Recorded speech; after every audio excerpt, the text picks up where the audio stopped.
Teacher strategi, pengajaran yang efektif menggunakan metode pembelajaran. Bagaimana strategi yang Bapak gunakan untuk menawarkan kegiatan dan bentuk kerja yang merangsang peserta didik mengambil peran aktif? Strateginya Iya.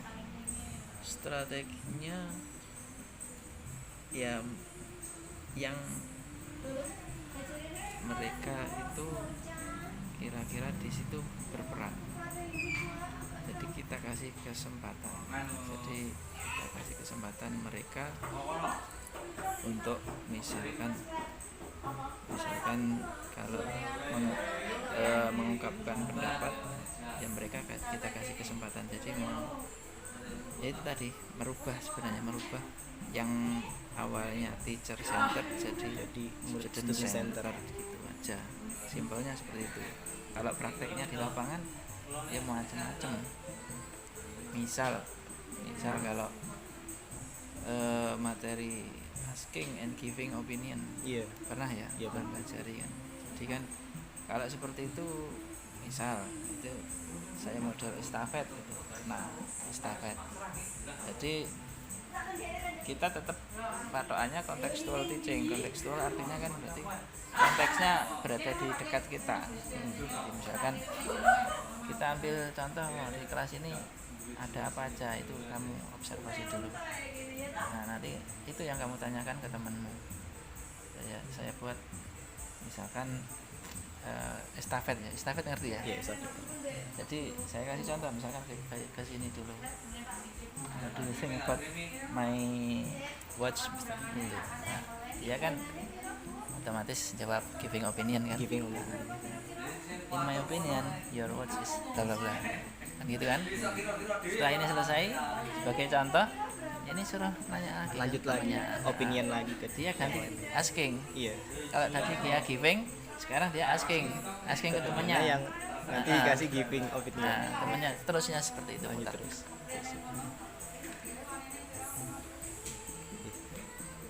Lanjut, Pak. Bagaimana strategi yang Bapak gunakan untuk menstimulasi pembangunan kepercayaan diri kepada pelajar yang lebih lemah dalam kepercayaan diri tadi? Lebih lemah. Iya. Ya kita kasih yang pertama, kalau kita kasih motivasi semangat dan pujian. Pujian ini juga perlu. Jadi ketika mereka melakukan sesuatu, instruksi kita walaupun hasilnya mungkin belum sesuai ekspektasi kita, tapi ya tetap kita kasih pujian, good job gitu. Nah, itu perlu. Jadi hal-hal kecil tapi pengaruh ke psikologi. Iya. Jadi good job, nice, seperti itu. Biar nantinya si anak murid lu nggak terlalu down. Go on, teruskan, lanjutkan. Ini kurang sedikit lagi. Kamu bisa ya, you can do it. Nah, seperti itu. Jadi apa namanya? Verbal lah, kita kasih verbal juga. Verbal itu tadi apa? Pujian Praises. Okay. Lanjut, Pak. Bagaimana strategi yang Bapak gunakan untuk merangsang peserta didik berpikir tentang solusi? Berpikir tentang solusi, kita pasti kasih stimulus dengan masalah tadi. Berarti kita akan melatih critical thinking tadi. Ya, kalau kita ngelatih critical thinking, pasti kita hadapkan ke suatu problem yang kecil gitu. Tapi kita harus kasih, artinya sebelum kita kasih problem ke mereka, kita harus kasih contoh dulu. Misalkan saya punya problem seperti ini, nanti solusinya seperti ini. Itu pasti harus ada contoh dulu kalau ke level seperti ini, supaya nggak bingung gitu. Jadi ternyata begitu ya, cari solusinya begitu. Dan mungkin nanti di kemudian hari dia bisa ngembangin sendiri ya, Pak? Ngembangin sendiri dari awal contoh tadi. Oke. Lanjut, Pak. Bagaimana strategi yang Bapak gunakan untuk mengajukan pertanyaan yang merangsang peserta didik untuk melakukan refleksi? Refleksi ya. Kalau refleksi otomatis artinya refleksi itu berarti refleksi yang sudah mereka jalani, saya dapat apa kan begitu kan ya. pasti ada di akhir pembelajaran kan. Kita kasih question yang dasar lah, misalkan kamu hari ini kamu sudah dapat belajar apa, terus bisa apa, terus misalkan saya nggak bisa ini, why, kita kasih kenapa why.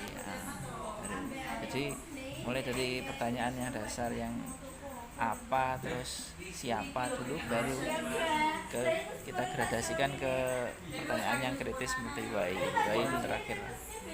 Jadi untuk menggali mereka itu bisa, kenapa kok saya belum bisa itu. Iya. Itu refleksinya seperti itu. Dan why tadi itu langsung dijawab di kelas atau mereka menanyakan diri sendiri, Pak? Ya kadang ada yang mereka menanyakan diri sendiri, ada yang bisa menjawabnya. Ya tergantung situasi juga. Dan setiap anak beda berarti. Ya beda.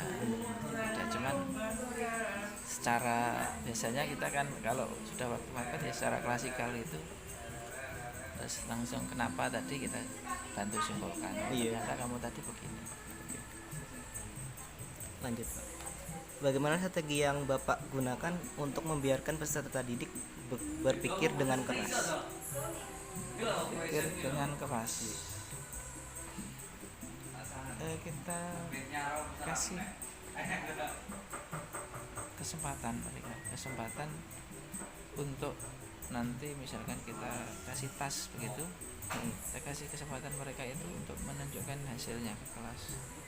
Jadi mereka akan bekerja keras. Bagaimana saya itu ada yang saya ungkapkan ke kelas itu bagaimana.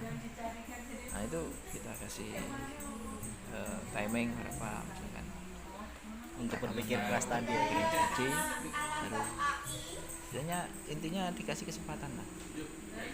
Jangan langsung kita bantu gitu. Jadi kita biarkan dulu sebentar. Kalau memang nggak bisa, otomatis kadang ini coba minta bantuan ke teman. Kita tidak langsung bantu gini loh, enggak. Nah, jadi minta bantuan temanmu dulu yang itu, coba gimana pendapatnya. Berarti kalau nanti sudah semua itu udah emang nggak bisa, baru terakhir kita ke guru.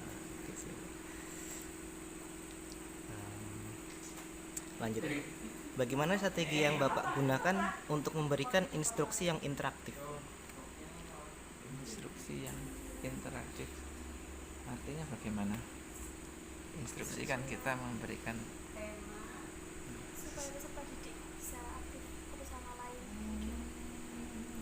Oh, maksudnya interaktif. Iya. Interaktif itu kan dua arah. Kalau instruksi satu arah. Ya itu caranya Bapak ngasih instruksinya itu gimana biar mereka interaktif gitu maksudnya. Interaktif itu interaktif dengan kita, interaktif dengan temannya. Peserta didik lainnya Dengan temannya. Iya. Ya otomatis kalau interaktif dengan temannya ya kita kasih kegiatan yang interaktif. Ya seperti tadi, contoh tadi misalkan materi asking giving opinion tadi kan sudah interaktif sama temannya. Itu kita kasih instruksi dulu kan. Itu nanti gini loh ya, saya asking ke teman. Kemudian yang temannya harus kasih giving opinionnya. Nanti gini, itu kan salah satu contoh. Estafet. Contoh. Kalau yang lain banyak sebenarnya, itu salah satu contoh. Salah satu contoh aja. Oke. Lanjut. Bagaimana strategi yang Bapak gunakan untuk dengan jelas menentukan tujuan pembelajaran di awal pembelajaran? Menentukan tujuan pembelajaran di awal. Iya, di persepsi awal setelah pembukaan itu kita